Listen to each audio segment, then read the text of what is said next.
시청자 여러분 안녕하십니까? 10월 26일 월요일 예민수의 시시각각 1부 시작합니다. 매주 월요일은 한 주간의 서울시 부동산 정책과 부동산 시장의 이슈를 알아봅니다. 함영진 부동산 114 리서치 센터장 함께하겠습니다. 어서 오십시오. 안녕하십니까? 지난 10월 21일에 서울시 15차 도시계획위원회가 있었습니다. 개최 결과를 보겠습니다. 먼저 상정 안건은 총 몇 건이었습니까? 총 12건 정도 됐습니다. 네. 가결이 9건으로 좀 많은 편이었고요. 보류가 2건, 자문이 1건 있었습니다. 네, 이번에 처리된 안건이 많습니다. 서울시에 있는 정비구역과 정비예정구역이 8곳이 무더기로 해제가 됐네요. 그렇습니다. 요즘 서울시는 뉴타운 출구 전략에 따라서 정비예정구역이나 정비구역이 일제히 해제되고 있는데요. 네.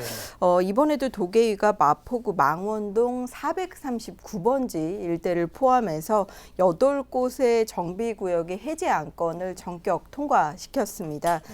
정비예정구역이 6곳, 그리고 정비구역은 2곳이 포함되어 있는데요. 이번에 정비예정구역에서 풀리는 6곳은 마포구 망원동의 439번지 일대, 그리고 은평구 신사동의 200번지 일대, 그리고 관악구 신림동의 1657-33번지 일대, 그리고 관악구 남현동의 1072번지, 관악구 봉천동의 1646번지, 그리고 마지막으로 양천구 신월동의 460-5번지 일대인데요. 도시및 주거환경 정비법의 일몰제에 따라서 정비예정구역 지정 예정일로부터 3년이 되는 날까지 정비구역 지정을 받지 못할 경우에는 해당 자치구청장이 해제를 요청토록 한 것 때문에 이번에 규제가 풀린 것입니다. 그리고 해제된 2곳의 정비구역은 봉천동의 봉천 8-1구역 재건축 단지였고요. 그리고 중구 신당동의 신당 10구역 재개발도 토지 소유자 50% 이상이 요청해서 기존의 추진위원회가 승인 취소된 곳입니다. 바로 해당 구청장이 정비구역 해제를 요청했기 때문에 이번에 가결을 통해서 정비구역에서 해제한 것인데요. 정비예정구역이나 정비구역에서 해제되는 지역은 이제 건축 규제가 풀리기 때문에 건축물의 신축, 증축이 자유로워진다는 것들이 장점이라서 요즘 이런 지역에 빌라나 다세대 시행이 많은 편인데요. 하지만 이제 빌라 다세대가 난개발을 유발하기도 하기 때문에 최근에는 서울시가 대안사업으로 주민들이 원할 때는 주거환경관리사업 그리고 가로주택 정비사업을 통해서 소규모 7층 이하의 20가구 정도로도 정비사업을 할 수 있는 규제 완화를 통해서 대안사업을 발굴하고 있기도 합니다. 정비구역 해제가 처음에는 굉장히 큰 뉴스였는데요. 이제는 해제하는 곳들이 꽤 많습니다. 그렇습니다. 속도를 좀 내고 있고요. 반면에 재건축 정비구역으로 지정된 곳도 있습니다. 물론 이제 해제하는 구역이 많긴 하지만요. 영등포구 물레동 5가 진주 아파트는 재건축 정비구역 지정안이 수정 가결됐네요. 예, 영등포구 물레동 5가 22번지 일대 재건축 단지입니다. 네. 규모가 크지는 않은데요. 말씀하신 진주 아파트는 1984년에 준공된 아파트입니다. 재건축 허용 연한을 모두 채운 아파트라고 할 수 있죠. 기존의 세계동의 160세대 규모에서 임대아파트 40세대를 포함해서 이제 299세대로 재건축이 추진될 예정에 있는데요. 용적률은 거의 300% 육박하는 299%를 받을 예정에 있습니다. 최고 21층 규모로 정비계획을 수립했는데 이번에 층수 하향을 포함해서 건축 배치 계획을 좀 변경해서 수정 가결을 했고요. 최초 건축 계획안은 향후에 건축 심의 등을 관련 절차를 거쳐서 확인되기 때문에 이런 부분 조금 더 지켜보실 필요가 있겠습니다. 네. 자, 다음 내용도 좀 보겠습니다. 광진구 구이동에는 산마루 어린이 공원이 조성이 된다는 내용도 있네요. 예, 이제 어린이 공원을 조금 더 확대해서 기존 공원과 좀 더 좋은 환경으로 정비를 하는 것인데요. 네. 광진구 구이동의 560-5번지 일대입니다. 바로 산마루 어린이 공원을 신설하는 안건으로 조건부 가결됐습니다. 기존에 조성된 공원과 연계 개발하는 조건이고요.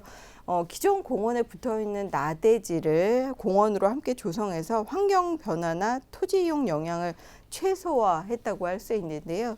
공원 조성 사업은 세부적인 개발 계획을 거쳐서 시행될 예정이기 때문에 인근의 휴게 공간으로 활용될 수 있는 가능성이 높아져서 주민들의 삶은 조금 더 나아질 것으로 기대되고 있습니다. 예, 제15차 서울시 도시계획위원회 상정됐던 가결된 안건을 먼저 봤고요.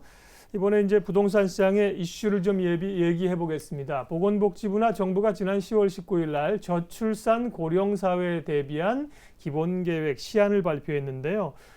결혼이 늦어지는 이유 가운데 또 상당수가 이 부동산 문제이잖아요. 그래서 관련된 얘기가 포함이 됐다는 게 큰 이슈가 됐는데 정부가 이런 대책을 내놓은 배경을 좀 더 얘기해 주신다면. 매년 신혼부부가 30만 쌍 이상 해마다 배출되고 있다고 합니다. 네. 근데 이제 신혼부부의 주거지 선택 중에 신혼부부 패널 조사를 살펴보면 뭐 48.7%가 이제 전세 유형으로 처음 주거지를 마련한다는 응답이 네. 많았었는데요. 아시다시피 전세 시장의 가격 불안이나 매물 부족 현상이 굉장히 심하죠. 특히 정부가 신혼부부 임대주택 공급을 매해 하고는 있는데 시장의 기대치에 미치지는 못하고 있습니다. 올해 같은 경우도 특별 공급 전세 임대 포함해도 2만 5천 호 수준밖에는 되지 않기 때문에 30만 호에서 상당 부분을 이제 민간의 자력구제로 임대주택, 특히 전세주택을 얻고 있다고 해야 되는데요. 주거비 부담이 상당하다고 할 수 있겠죠. 그래서 이런 문제를 청년층의 결혼을 지연시키게 만드는 문제, 그리고 만원에 따라 저출산 고령화로 이어지는 문제라고 정부가 인식을 한 것인데요. 출산율을 낮추는 요인으로 주거비 부담이 굉장히 크니 신혼부부에게 전세 주택과 관련돼서 조금 더 주거비를 낮출 수 있는 방안을 찾아보겠다. 그래서 주거 사다리를 강화해서 저출산 고령화 문제를 해결해 보겠다. 이것이 정부의 보관이었던 것 같습니다. 말씀하셨습니다만 이제 결혼이 늦어지면서 자녀를 출산하는 그런 시기도 늦어지고 자녀를 그러다 보니까 자녀를 낳기 어려워지고 내용 가운데 보면 이제 신혼부부가 나이가 어릴수록 우선권을 주겠다 이런 얘기도 있어서 그렇습니다. 눈에 띄었는데요. 네. 그러면 이 정부의 기본 계획, 부동산 신혼부부 주거 대책과 관련된 기본 내용을 좀 소개해 주세요. 다양한 방안이 나오기는 했는데요. 네. 일단 대표적인 것이 신혼부부 주거 대책이 이제 간판격으로 내세운 것이 전세자금 저리대출입니다. 네. 그래서 신혼부부 전세자금 대출 한도를 수도권 같은 경우 종전에 1억에서 1억 2천만 원까지 확대를 하고 비수도권은 8천만 원에서 9천만 원으로 상향한다고 합니다. 결혼 예정일 종전에는 2개월 전부터 이제 전세자금 대출을 신청할 수 있겠지만 이런 비중도 이제 3개월 이전부터 신청할 수 있도록 규제를 완화한다고 하고요. 그리고 내년부터는 결혼 예정자도 임대주택의 입주권을 받을 수 있도록 허용을 하고요. 신혼부부 전세임대주택 임대대상 소득 기준도 도시근로자 월평균 소득의 70% 이하 정도로 완화한다는 것이 정부의 방침입니다. 그리고 국공립 어린이집을 신혼부부 맞춤형 행복주택 내에 만들어서 육아나 보육을 조금 더 해결한다는 것이 나왔고요. 자녀를 만약 출산할 경우에는 행복주택을 조금 더 큰 면적으로 갈아탈 수 있는 교체 가능한 대책들도 내놓기도 했었습니다. 이 밖에 국민임대 5년에서 10년 공공임대주택에 신혼부부 특별공급을 늘리는 방안, 그리고 신혼부부의 나이가 어릴수록 가점을 조금 더 많이 줘서 임대주택에 입주할 수 있도록 당첨의 기회도 늘린다고 합니다. 네. 결혼을 일부러 늦게 하려는 분들은 많지 않을 텐데 말이죠. 네. 직장 마련하고 조그만 전셋집이라도 마련하려면 시간이 걸리는 거 아니겠어요? 근데 어쨌든 정부가 방향 자체는 좋습니다. 네. 이제 저출산 문제를 해결하겠다, 신혼부부를 위해서 주택 문제를 좀 도움을 주겠다는 건데 가뜩이나 전세 매물이 없는데 물량을 늘리는 게 아니라 대출 좀 늘려준다고 해서 이게 문제 해결이 되겠느냐 이런 지적의 목소리도 꽤 있지 않습니까? 사실 이제 메인 대책들이 전세자금 대출과 관련된 저리대출이었기 때문에 시장에서 네. 실망하는 목소리도 조금 더 컸던 것으로 보여집니다. 당장 대출과 관련된 전세 계약금이 부족한 신혼부부에게는 방안이 될 수도 있고 일부 도움이 될 수도 있겠지만 결국에는 가계 대출, 가계 부채를 팽창시킨다는 문제점도 있고요. 또 전세 시장을 교란하는 부작용을 얘기하는 경우도 있었는데요. 저금리 장기화 정책화로 최근에 이제 월세 시장으로 시장이 바뀌고 있는 상황이죠. 임대차 시장의 판이 새로 짜여지는 상황에서 단순하게 전세자금 대출의 여력을 늘려준다고 해서 신혼부부의 주거난이 해결되지는 않을 것이라는 목소리가 강했고요. 오히려 전세 대출을 늘려서 임대인의 전세금 인상 요구에 적극 반영할 수 있게 함으로써 전세금이 더 빠르게 올라가는 부작용도 나올 수 있다는 목소리가 있는데요. 특히 전세 수요자들에게 정책자금 대출이 나가면 그만큼 전세금이 오른다는 것이 최근의 연구 결과였습니다. 일례로 국회의 예산정책처가 9월에 주택 주거 안정 사업 평가 보고서를 낸 바가 있는데요. 거기에서 결과가 전세 보증 지원을 1% 확대하면 전세금이 0.12% 상승하는 결과치가 나왔다고 하니까 사실 전세 대출을 해준다고 확대한다고 해서 전월세 가격 안정을 가져오고 뭐 또 신혼부부가 결혼을 좀 일찍 서둘 거라는 판단은 조금 더 우려되는 부분도 있다고 생각이 되고요. 뭐 신혼부부 전세임대주택 지원 자격을 완화하고 나이가 어린 부부에게 가산점을 주겠다 이런 아이디어 같은 경우도 사실 이제 공공임대주택 공급이 좀처럼 늘지는 않잖아요. 재원의 문제라든지 또 택지 확보 문제 등 때문에요. 근데 공공임대주택이라는 게 신혼부부만 들어갈 수 있는 것은 아니고요. 그렇죠. 뭐 장애인이라든지 고령자, 저소득계층 그리고 다문화 가정 이렇게 복지 정책을 추가로 마련할 때마다 자격 완화라는 손쉬운 해법에 의존하다 보니 이제 시장에서 임대주택을 지을 때 과연 어느 계층이 더 문제가 있는 것인가, 더 형편이 어려운가 이렇게 경쟁하는 일까지 나타나고 있다 보니 사실 저출산 고령화 문제를 적어도 좀 10년 정도 내다보고 장기적으로 임대주택의 재고를 확보하는 방향으로 가야지 단순하게 대출을 완화하고 임대아파트 자격을 일정 부분 줘서 어느 특정 계층에게 몰아주기를 한다는 것들이 오히려 시장에 부작용을 키울 수 있다는 목소리가 높은 것 같습니다. 네. 여러 가지 부작용들도 있을 수 있다는 얘기입니다. 근데 말씀하신 이 정책 자금이 전세 수요자들에게 자금 지원이 많이 될수록 오히려 전세금이 오른다. 네. 설명은 좀 해주셨는데 언뜻 이해가 안 갑니다. 예.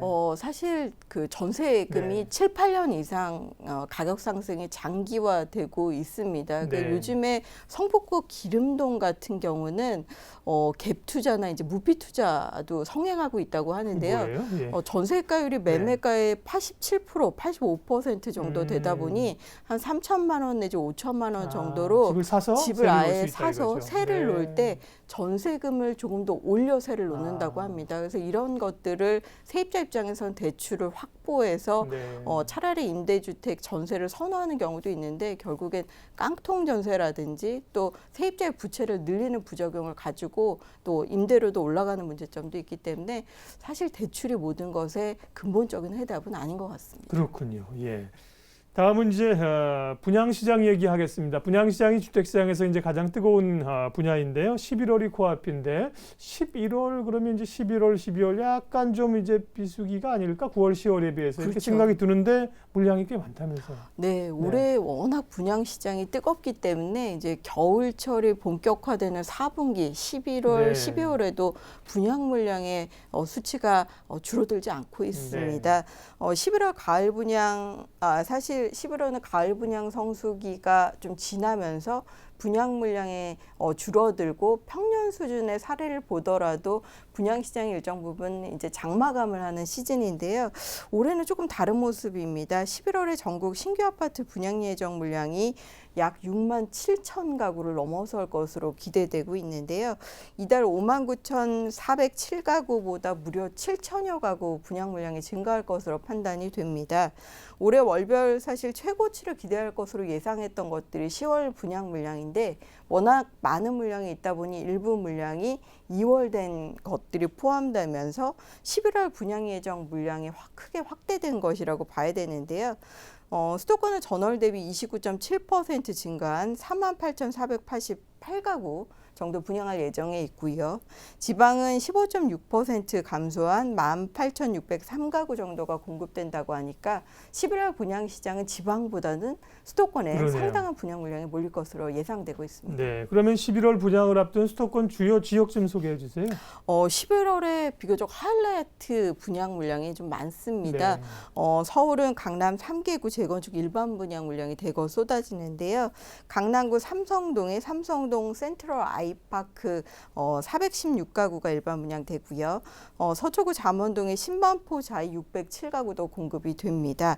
아크로 리버뷰 595가구, 반포동의 반포레미안 아이파크 829가구, 그리고 서울의 올해 최대여라고 할 수 있는 송파구 가락동의 가락시형 재건축인 헬리오시티 9,510가구 포함해서 약 한 2908가구 정도가 공급된다고 하는데요. 다만 이제 분양 물량이 늘어서 선택의 폭이 늘어난 것은 장점이라고 할 수 있는데 일부 서울 지역, 특히 강남은 3.3제곱미터당 4천만 원대 분양가도 나오고 있기 때문에 가격의 적정성 이런 것들 반드시 분석을 하셔야 될 것 같고요. 경기도에서는 평택시 칠원동에 평택 칠원 동문 굿모닝 힐 2,803가구, 그리고 동탄 신도시 분양 물량이 좀 많은 편입니다. 동탄역 반도 유볼 아이파크 7차나 8차가 쏟아질 예정에 있고요. 그리고 인천은 남동구 논현동에 인천 논현 유승 한내들 와이드 376가구도 11월에 나온다고 하니 겨울이고 날이 좀 차가워지긴 하지만 견본주택 개관하는 사업장 상당히 많을 것으로 분석됩니다. 네.